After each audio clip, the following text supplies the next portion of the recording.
Una de las bandas que podrían ser aceptadas para quienes se inician en el metal y de las favoritas para la mayoría de los poser es sin duda la banda portuguesa de Muspel, quienes con su disco Wolfert se ganó el lugar de una de las bandas más reconocidas en el mundo underground del metal. Esta es la reseña del poser sobre la banda portuguesa de Muspel.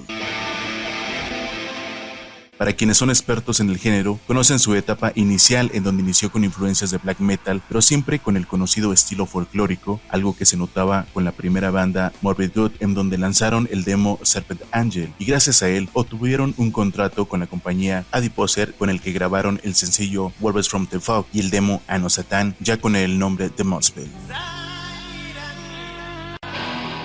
A pesar de la voz gutural que presentaba a Fernando Ribeiro, es un demo bastante aceptable, al igual que su sucesor Under the Muspel, pero sin duda no fue hasta el disco Wolfert, grabado por el reconocido sello discográfico alemán Century Media, en donde la banda comenzó a tomar relevancia en el mundo del metal.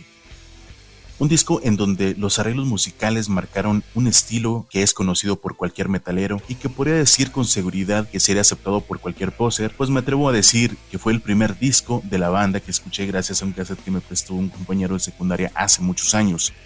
Los riffs fuertes, seguidos por el ritmo de la batería de la canción Wolfshade, provocan que quisieras escuchar el disco completo, mientras que los iniciados en este género o los poser se quedaban con la boca abierta al escuchar la serie de cambios en los ritmos de las canciones como Trebraruna o el bonus track Ateallina, pero sin duda, al menos para mí, la canción Vampiria, seguida por Anerotic Alchemy, fueron de las mejores del álbum, aunque para la gran mayoría Alma Mater fue la canción alma de este disco.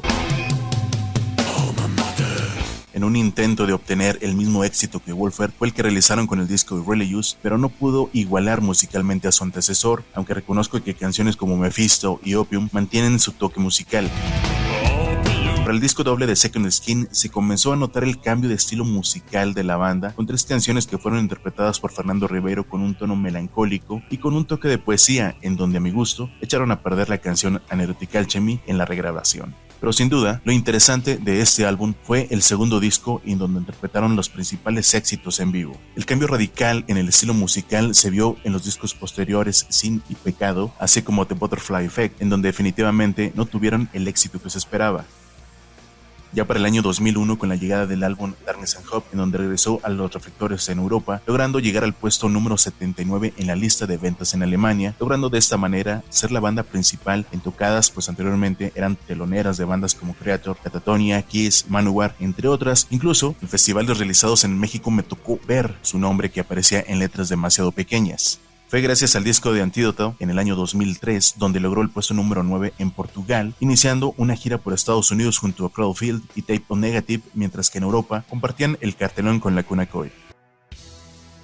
Para el año 2006, su contrato con la Century Media había finalizado y la disquera se negó a renovar, por lo que grabaron el disco Memorial con otra compañía disquera, en donde lograron ser reconocidos una vez más en su natal Portugal al ganar los MTV Awards europeos como la mejor banda portuguesa, esto gracias a los sencillos Finisterra y Luna.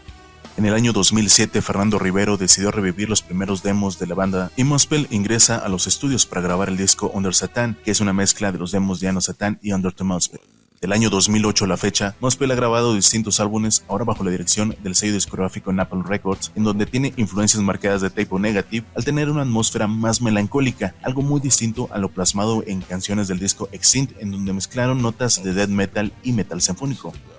Para el disco 1755, Fernando Ribeiro decidió realizar la grabación del álbum completamente en portugués, aunque en una edición especial grabaron la canción Desastre en español, tema enfocado al terremoto de Lisboa de 1755. Solo para quienes son fanáticos de la banda, supongo que deben saber que el álbum titulado Lisboa Under the Muspel, el cual fue lanzado en el año 2018, que contiene temas de los discos Wolfert, Religious y Extinct completamente en vivos. Para la grabación del disco Hermitage, Muspel regresa a una atmósfera gótica con lo que había realizado en las primeras grabaciones. Para no dejar fuera estos datos, Fernando Ribeiro realizó una grabación independiente de Muspel con la banda Diamond Arch, lanzando un álbum en donde se puede apreciar el estilo gótico característico de Muspel con una voz fuerte y gutural de Fernando Ribeiro, pero pegada a las grabaciones posteriores del Wolfert, el cual les recomiendo que pongan atención. Sobre libros como Excavar un abismo, Las heridas esenciales, Diálogos entre figuras y también Lady Venganza, no tengo nada que decir pues no los he leído, pero si tú leíste alguno, danos un pequeño resumen y comenta si recomiendas leerlos.